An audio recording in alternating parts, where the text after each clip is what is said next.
Hi everybody and welcome to our DMSO at-home family concert. It's Miss Amanda here and I'm excited to let you know that we're partnering with the Des Moines Art Center today. The Des Moines Art Center has brought us friends by the name of Jamila Johnson, Jessica Villegas, and Mia Boo. We will have musicians Lucy Duke and Robert Espe joining us, as well as myself, your host. Are you ready to get started making art and listening to beautiful music? All right, let's get going. But first, I want you guys to know that at the end of this concert, there will be a survey that we would love for you to take. We are planning our 2021 DMSO at-home family concert season, and your feedback is going to be essential for those planning tips. Thank you so much, and we look forward to the concert and many more to come. Hi, I'm Mia Boo, museum educator. The Des Moines Art Center is a world-class contemporary art museum and school in the heart of Iowa. We exhibit and explore thought-provoking artwork, providing experiences for feeling, imagining, dreaming, and creating.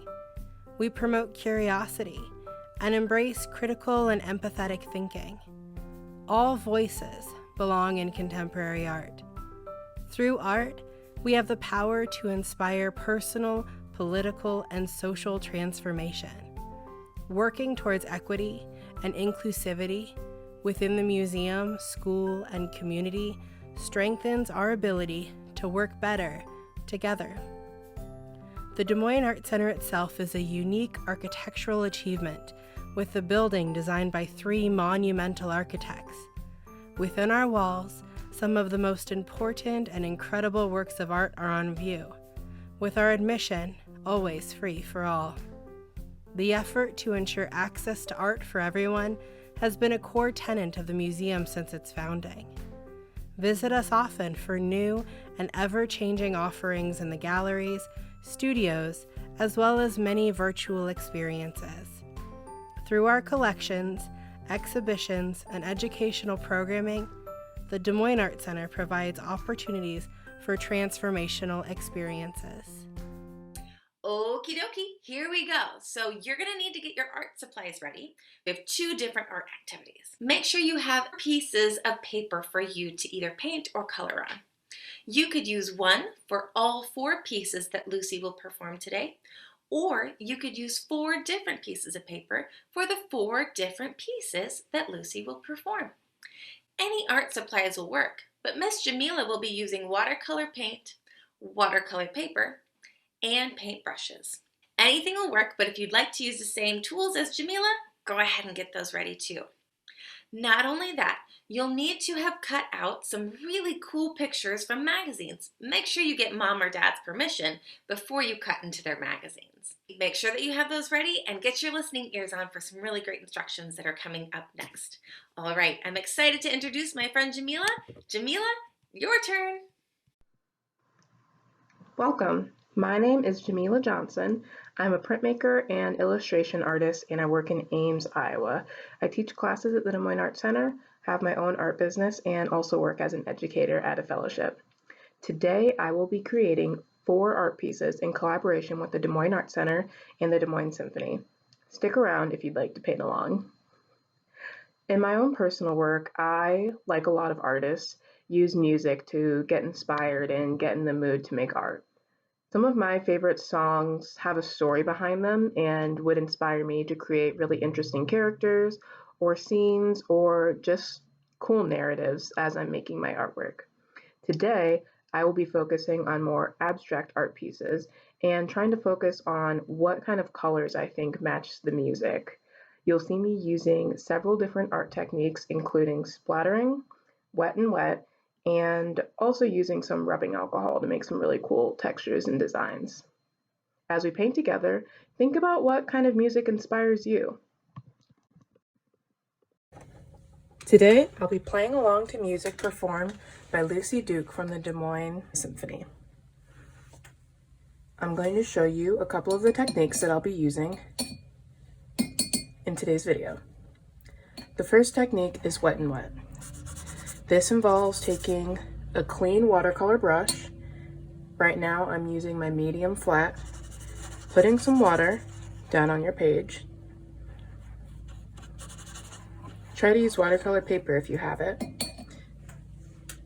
Then taking some watercolor and just putting that into the water that you already put on your page. The more water you put down, the more interesting your painting will be, because the water will just soak up that paint. So let's try it with maybe a color that's a little more pigmented. Oh yeah, there we go. So it just soaks up into there, especially on this paper. And it makes really cool designs. Now I'm going to use my smaller brush. This is called a round brush. And I'm going to do the next technique that I think I'll be using a lot, which is splattering. Splattering is pretty self-explanatory. All you have to do is gently tap your brush on your finger, or I know people who just kind of actually tap their finger on their brush like this. I find tapping it on my finger is a little bit easier to control, in my opinion. The last technique I'm going to show you involves another different material, and this is rubbing alcohol.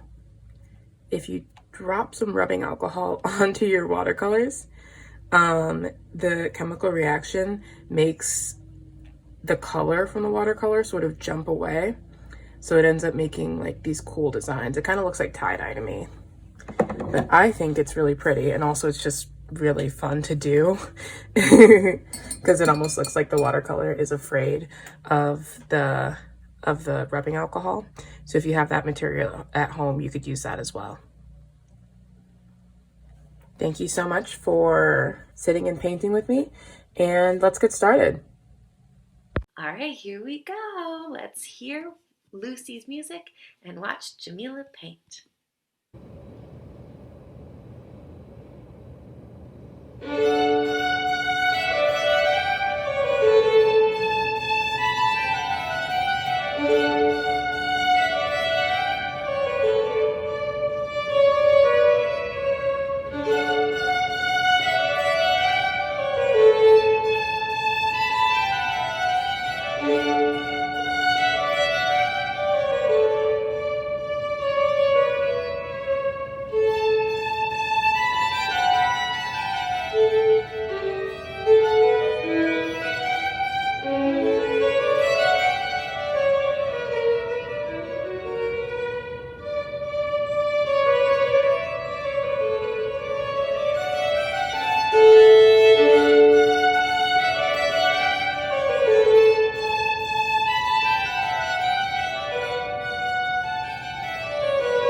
really interesting. Could you see the different techniques, that Jamila was using in her painting? I would love to see your artwork from that song, Here's Mine. So I heard at the beginning, da-dum, dum, dum, and then da-da-da-da-dum, or maybe it was here, da-da-da-da-dum. And then when it went down, I made my paint go down, and then I made some squiggles when Lucy was doing all of her finger work. But anyway, this is mine. I used shiny gold, and then even my paper, I don't know if you can tell, my paper even has some gold flecks in it. Very fun. Okay, so now your options are to continue painting. Oh, I even turned it upside down. What happens when you turn your painting? Does it change? Does the story maybe change a little bit? That's fun. Okay, so your options now are to continue painting on the artwork that you just did or get a new piece of paper. I'm going to get a new piece of paper, and so is Jamila. But that's totally up to you. You could keep going if you'd like. Okay, here we go. On to the next piece. This is so much fun. Here we go.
Fun to listen to and watch. There were so many fast moving notes, it kind of felt like it was on fire. Let's look at each other's artwork. Can you show me? Wow, that's so cool. Look at this. I ended up using red and gold. I kind of made a mess here because my paint wasn't working too well, but that's okay. I just went with it and I turned it into what I think maybe looks like a flower that's on fire, or I don't know, gold artwork. And look, this one has, my paper has texture to it. So that added some more dimension to it. Do you think that music has dimension? And by dimension, I mean, is it loud? Is it soft? Is it big? Is it small? Does it make you go, wow? That's dimension, that's reactions, that's inspiration. So I just showed you my artwork.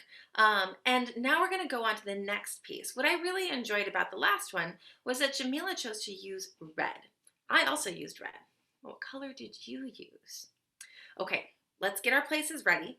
If you're getting a new piece of paper, go ahead and get a new one. If you're not, get ready to keep going on the piece that you're working on. Okay, I'm excited for this next one. Are you? Let's hear it.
Whew, did that last piece end kind of quickly? Did it surprise you? Surprised me, especially when I was painting. I wasn't quite ready for it to be done. Sometimes composers, the people who write music, like to play little musical jokes on the audience. I think that this is one of them. But also what you heard is only just part of an entire piece. So there's definitely more to that piece than what you heard. And so the composer probably stopped it pretty quick, that way to get ready for the next movement that was coming, because that was all part of a partita. So there's a little bit more that was coming after that. Now, what color did Jamila use? What color did you use? And what color do you think I used on my artwork? I used blue. Did you guys use blue like Jamila and me? Man, I thought it sounded like waves. Does yours kind of look like waves? I also used sparkly paper again. I like sparkly paper. So we've got blue and white waves that are really moving and very, very beautiful. Again, I'm really excited to see your picture, so make sure you take a picture and send them to me. We're on to the next one. Here we go.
Oh, wow, Lucy, that sounded beautiful. And Jamila, I loved your choice of colors.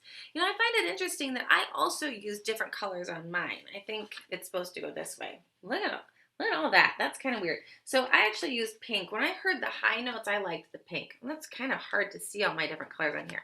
And then I heard some low notes, and so I switched to my purple crayon. And then I heard some other notes that I thought were kind of interesting, so I added some green.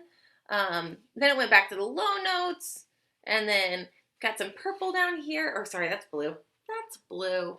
And then I liked the idea. This is my stamp that I use. I just took a, I don't know, a cap, and I stuck it in my paint. And I liked the kind of angular, and I know these are circles, but I liked the motion that my hand did while I was making that. And that's kind of why I have my polka dots on this page. Yeah. So this is my artwork. Okay, so in the next section, because that concludes our painting session with Jamila. Jamila, thank you so much for joining us, and we are so excited that you joined us today, and we look forward to seeing your artwork in the future. Okay, next up, we're going to hear from Jessica Villegas. She is a studio arts educator from the Des Moines Art Center, and she's going to teach us how to collage. Okay, so now's the time. We set aside the painting supplies, and we're ready for our collage supplies. So again, you're going to need a big piece of paper, or small. It can be like one of the sizes of paints that I had. And you're going to want all of your different cutouts from the magazine. Okay, so get those ready, and make sure that you have your glue stick or tape to secure your photos to the extra page. Okay, you guys ready to do some collaging? Gosh, how fun is this? Who knew that you could listen to music and be inspired by music and create art? I love it. All right, here we go. Time to collage. Hi, my name is Jessica Villegas, and I'm the studio arts educator here at the Des Moines Art Center. I am lucky enough to get to work in the studios where we actually have classes that you guys can look up on the Art Center website and take if you want to. Today we're going to be doing some collage work, which is a really fun activity. It's super easy. All you need are some old magazines, some newspapers, really any kind of paper that you like, that you really enjoy looking at or like to touch. And we're going to glue them onto some paper in some cool ways. So grab some magazines that you can cut up, and some scissors and some glue. So I found this really cool photo of these blueberries. I love blueberries. So I'm going to use that as like my centerpiece. So I like to start with a centerpiece. Some people like to make it so the sides are a little uneven, which is called asymmetrical. And if you were going to do that, you would maybe put the blueberries here. I'm going to center mine because I like that. And I kind of just ripped it out. You can totally rip stuff out, or you can cut stuff out. Like I cut this really cool teapot that I found, but it's really up to you. So I also have this awesome glue stick, and I'm going to glue the entire back of my blueberry sheet because I really just want this on there, and I'm going to pile some other stuff on top of it. I'm going to take this glue stick, get it all over the place.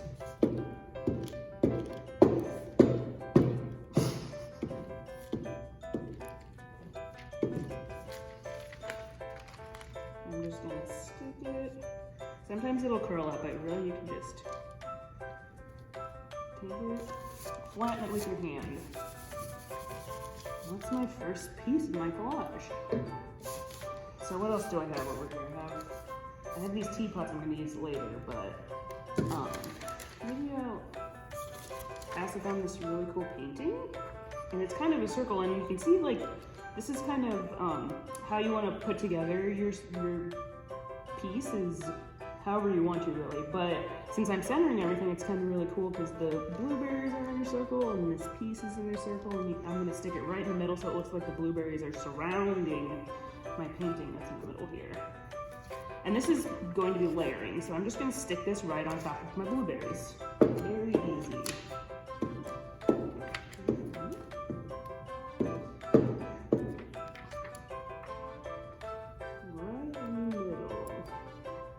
Laying on a blueberry bed right there. Alright, so we have some other pieces over here. There's this really fun lady who's dancing around, polka dot lady. There's these really nice trees, which I think I'm going to chop in half actually. So I'm going to grab my scissors. I'm going to cut them right down the middle. And because I'm kind of making each of my sides equal, I think I'm going to put them so they almost match on each side. A little bit of trees over here, a little bit of trees over here. It's like my base. Love glue sticks. Glue sticks are the best. If you get glue on your paper, it's totally fine.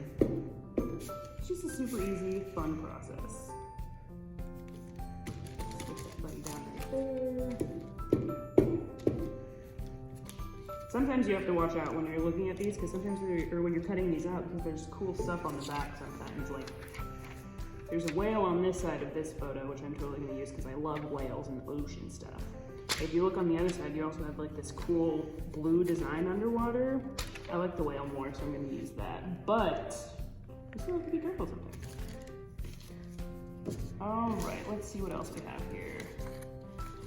So these two pieces they're not the same, obviously, but they're kind of the same shape. And because I'm balancing out my collage today, I think I'm gonna use each of them on each side here, up in the corner. So they're not the same, and it's still interesting to look at both sides of your piece, but also, it still evens out.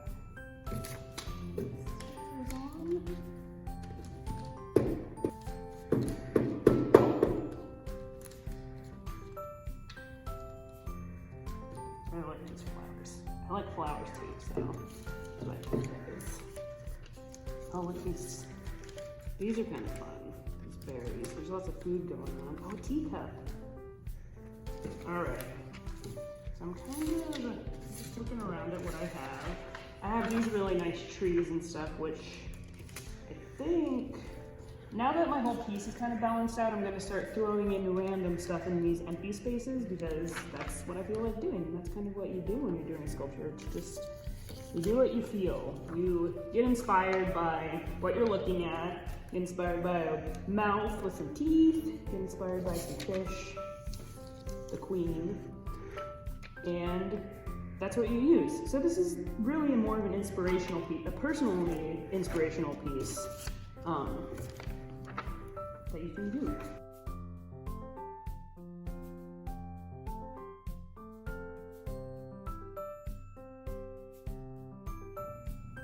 Thanks for joining me in making this awesome collage. I hope to see you at the Des Moines Art Center taking some classes maybe, or just visiting the museum too. Wow, Jessica, that collage was super cool. I'm so glad we got to watch you do that, and thank you so much for teaching us how to collage. Hopefully we'll see you at the Art Center for some classes, or maybe just when we're visiting the next time we're there. Socially distanced, of course. Okay, now, this next part's kind of a flip. So if we had one side of the coin where earlier we were listening to pieces of music that were created a long time ago, and we were watching brand new art being made at that moment. We're going to turn the coin over, and now we're going to look at art that was created a while ago and listen to music that's being created now. Just like you can create art and be inspired by the music that you hear, you can create music inspired by art. So I'm very excited to introduce to you Robert Espe. He's playing an instrument that we haven't talked about on our DMSO at-home family concerts yet, and he's performing on the saxophone. He's going to perform a brand new improvised piece of music while being inspired by artwork. Romare Bearden, he was an American artist, author, and songwriter. Whoa, he did art and he wrote songs? I wonder how many people out there create both. He worked with lots of types of media, so he included cartoons, oils, and collages, and that's why we used the collages earlier, and we used a watercolor. That's why I use different textures. I mean, the great thing about art is we can use it all. I know I'm excited to listen to our friend Robert, and I bet you are too.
The piece you just heard It's never been heard before by anyone, and that includes me.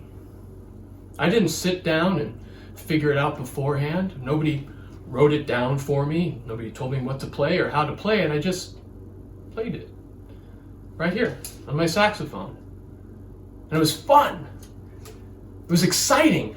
I didn't know what was going to come next, just the same as you. I got to experience something very special at the same time you did. Something almost magical. The imaginary made real. I brought it to life with only my instrument and the power of my imagination.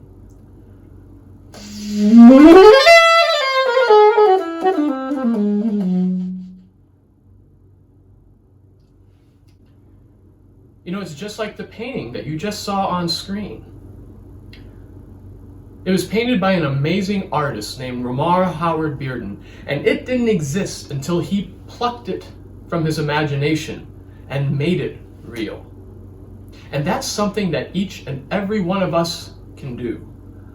All it takes is a little something called inspiration.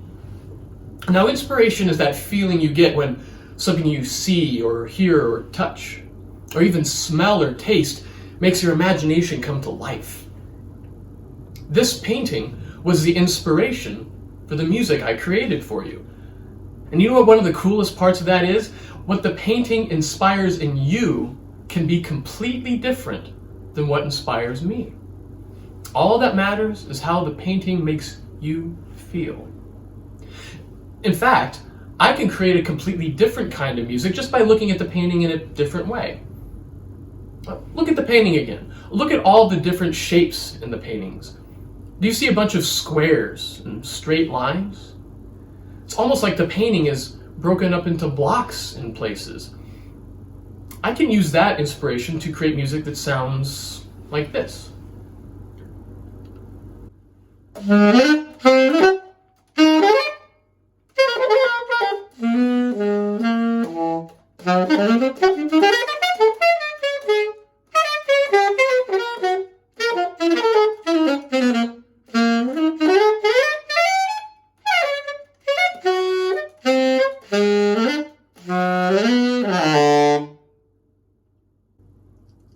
Isn't that cool?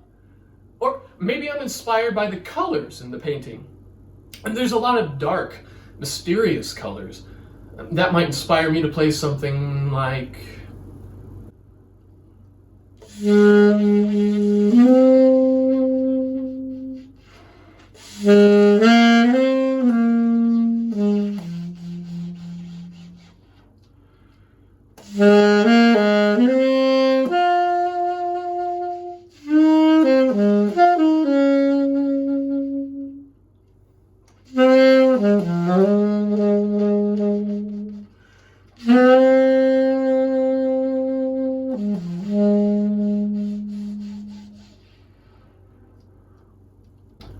There's a lot of bright colors in this painting too, though. That might sound something like this.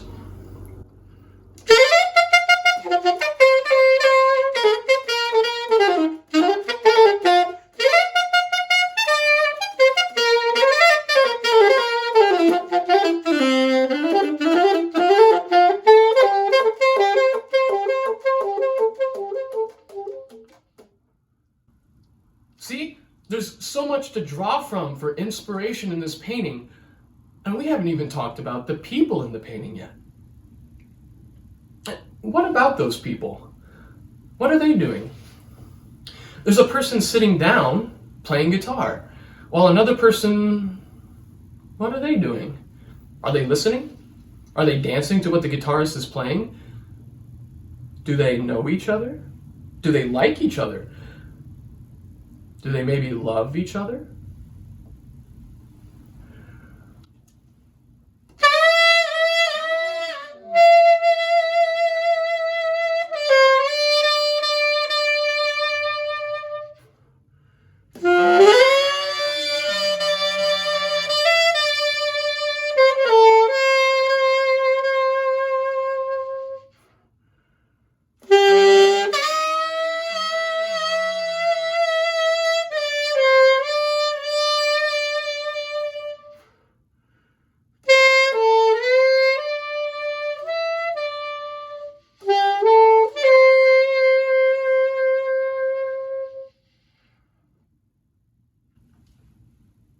that sounds like love.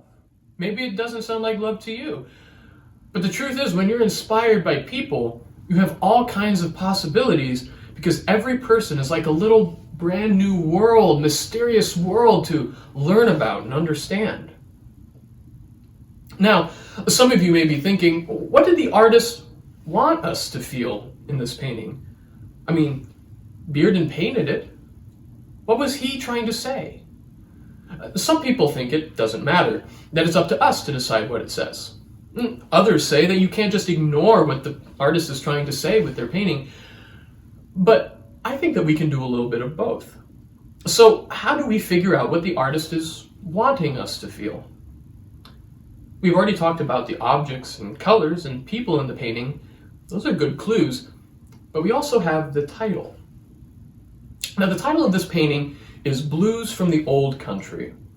That actually tells us a lot right there. And when we say blues, we don't necessarily mean the color blue, although the painting does indeed have a lot of blue in it. You see, the blues is a very powerful, emotional music. It's a music that feels kind of sad and sort of comforting at the same time. It's a kind of music that was created by people who lived very difficult lives and experienced sad things and wanted a way to express those feelings inside them. You know, when you've had a really rough day, maybe people were mean to you or something that you were really hoping would happen just didn't come true. Or something that was important to you isn't here anymore, like a friend who moved away after summer break. When life is hard, you got the blues. And the people in this painting, I think they've got the blues real bad.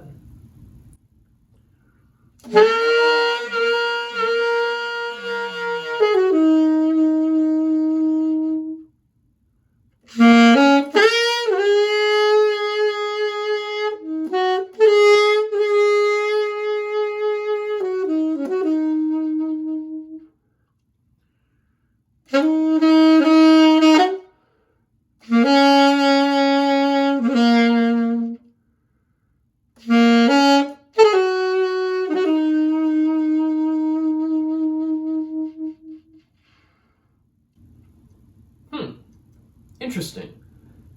Did that music sound kind of familiar? It sounded a lot like the first piece of music I played for you. That's because I was letting myself follow the blues for my inspiration. The blues in the title of this painting, Blues from the Old Country. For example, I imagined what kind of blues the guitar player in the painting might be playing. Maybe he's playing a blues song that he's heard before and it comforts him. Or maybe he's playing a song that the person who's listening really likes. Well, you might say that's all well and good, but what exactly makes the blues sound like the blues? Well, there are many kinds of blues, but all tend to have a few things in common. One is there's a certain set of notes that helps express those sad and longing emotions that I described earlier. And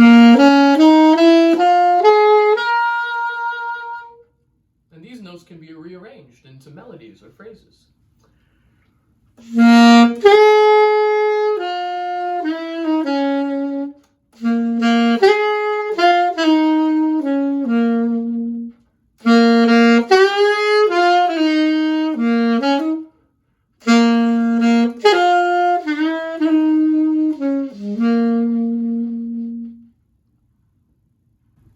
Another part of the blues is rhythm and repetition.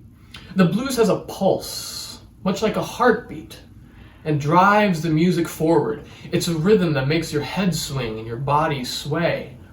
It grabs your attention and pulls you in.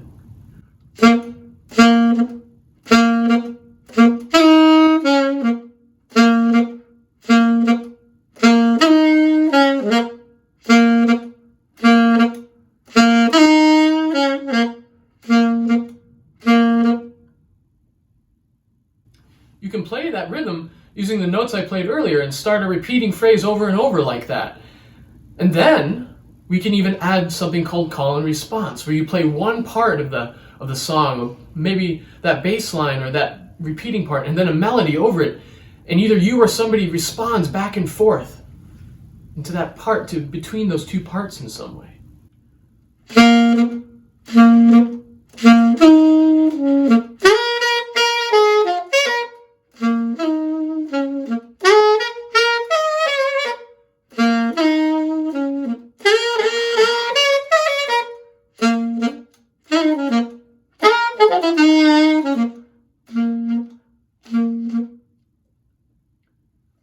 That sounds an awful lot like the blues to me, doesn't it? Now, the blues isn't just a style of music that sounds a certain way. It paved the way for a lot of the music of today. A lot of the music you listen to on YouTube or TikTok or the radio wouldn't be here without the blues. The blues is still around us. It's everywhere. It just changed and evolved, and just as we people change and evolve, the blues changed with us. And one particular kind of music that grew out of the blues is called jazz. And the artist who painted this work lived during at the same time as two of the most famous and talented and well-respected jazz musicians that ever lived, Duke Ellington and Billy Strayhorn.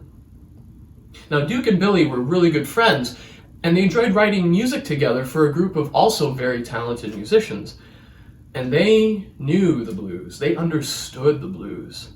And they were able to adapt the blues in exciting and amazing ways beyond just the simple things I talked about. And there's one song that Duke and Billy wrote that I think matches the atmosphere of this painting perfectly. And I'd like to finish by playing that song for you now. It's called Isfahan, and I hope you enjoy my version of it. And as I play Isfahan, I want you to look at this painting and just imagine yourself in the scene of the painting. A full moon during a hot, sticky night. Air so thick, it clings to your clothes and your skin. The porch creaking under a rocking chair, crickets chirping in the distance.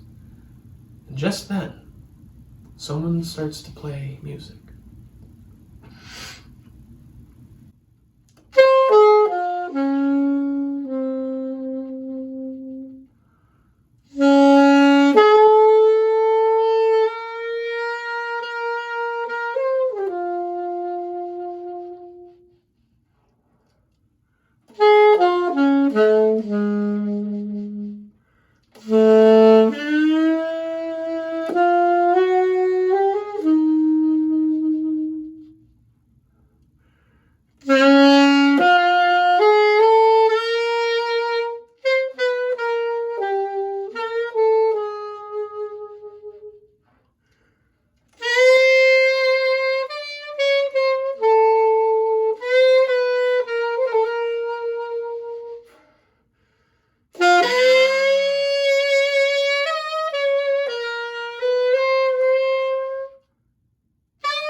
Thanks for listening, guys.